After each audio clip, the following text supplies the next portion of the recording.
चुनाव आयोग ने राज्यसभा की 12 सीटों पर उपचुनाव के लिए 3 सितंबर की तारीख घोषित कर दी है।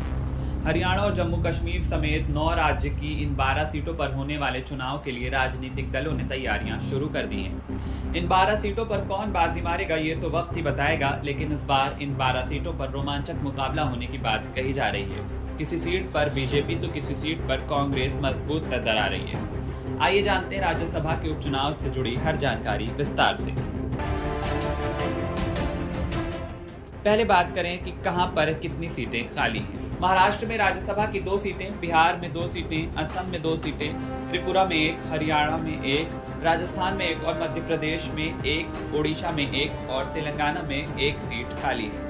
इन 12 खाली सीटों में से 10 ऐसी खाली सीटें हैं जो उच्च सदन के सदस्यों के लोकसभा चुनाव में जीतने के बाद खाली हुई है, जबकि तेलंगाना और ओडिशा से एक राज्यसभा सदस्य ने अपनी पार्टी से इस्तीफा देकर दूसरी पार्टी ज्वाइन की, इसलिए राज्यसभा से भी इस्तीफा दे दिया। अब बात करें कि कितनी पार्टियां मैदान में हो सकती हैं। क्योंकि ये राज्यसभा चुनाव है, इसलिए लोकसभा चुनाव की तरह इसमें उम्मीदवारों की संख्या बहुत अधिक नहीं होती है, लेकिन सभी सीटों पर 2-3 दल मैदान में उतर सकते हैं। हालांकि मुख्य मुकाबला कांग्रेस और बीजेपी के बीच ही होगा, क्योंकि जहां जहां उपचुनाव है वहां ये दोनों अकेले या फिर गठबंधन करके सत्ता में है। इसलिए जब प्रत्याशी उतारा जाएगा तो वह भी गठबंधन का ही होगा, इसलिए मेन मुकाबला इन्हीं 2 दलों के बीच कहा जा रहा है। इस उपचुनाव के बाद राज्यसभा का गणित कैसे बदलेगा ये भी जानना बहुत जरूरी है। मौजूदा स्थिति की बात करें तो बीजेपी के पास अभी राज्यसभा की कुल 86 सीटें हैं, जबकि सहयोगी दलों को मिलाकर देखें तो बीजेपी की अगुवाई वाली एनडीए के पास कुल 101 सीटें हैं। राज्यसभा में कुल सांसदों की संख्या 245 है। फिलहाल 226 सांसद हैं।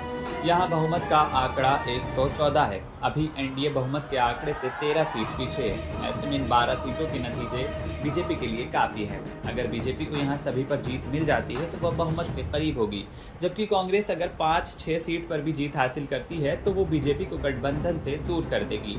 ऐसी स्थिति में बीजेपी की अगुवाई वाली केंद्र सरकार के लिए किसी भी बिल को राज्यसभा में भी पास कराना मुश्किल होगा।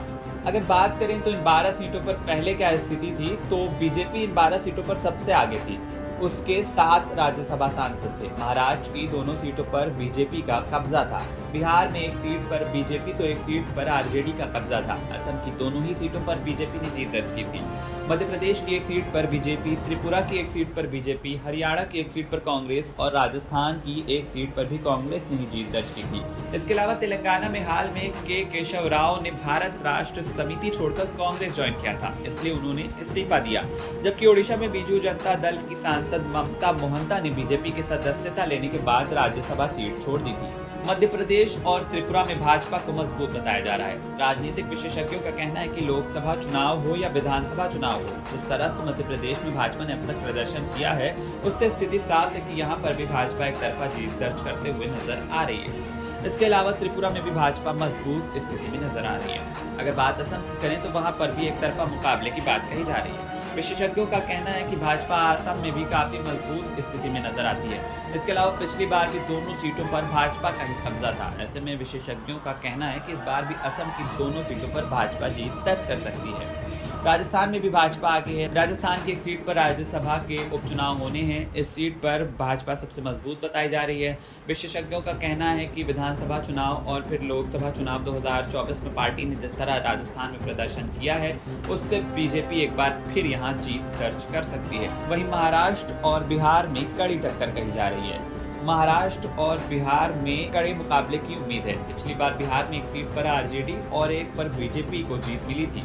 इस बार भी काफी कड़ा मुकाबला हो सकता है। वजह है विपक्षी दलों के पास भी पर्याप्त सीट होना। ओडिशा में भी भाजपा को बढ़त तो तेलंगाना में कांग्रेस को बढ़त की बात कही जा रही है। हरियाणा में सबसे कठिन मुकाबले की बात कही जा रही है। सभी राज्यों में से हरियाणा में ही सबसे कठिन मुकाबला माना जा रहा है। दरअसल बात यह कि 90 सदस्य थी हरियाणा विधानसभा में अब 87 सदस्य हैं। पार्टी के हिसाब से देखें तो भाजपा के पास 41 विधायक हैं। इसके अलावा 2 विधायक निर्दलीय नयनपाल रावत और हरियाणा लोकहित पार्टी के गोपाल कांडा का भी भाजपा को समर्थन है। बीजेपी के पास कुल 44 विधायकों का समर्थन है। वहीं विपक्ष पर नजर डालें तो उनके पास कुल 43 विधायक हैं। इनमें कांग्रेस के पास 28 विधायक, जननायक जनता पार्टी के पास 10 और 3 निर्दल विधायक शामिल हैं।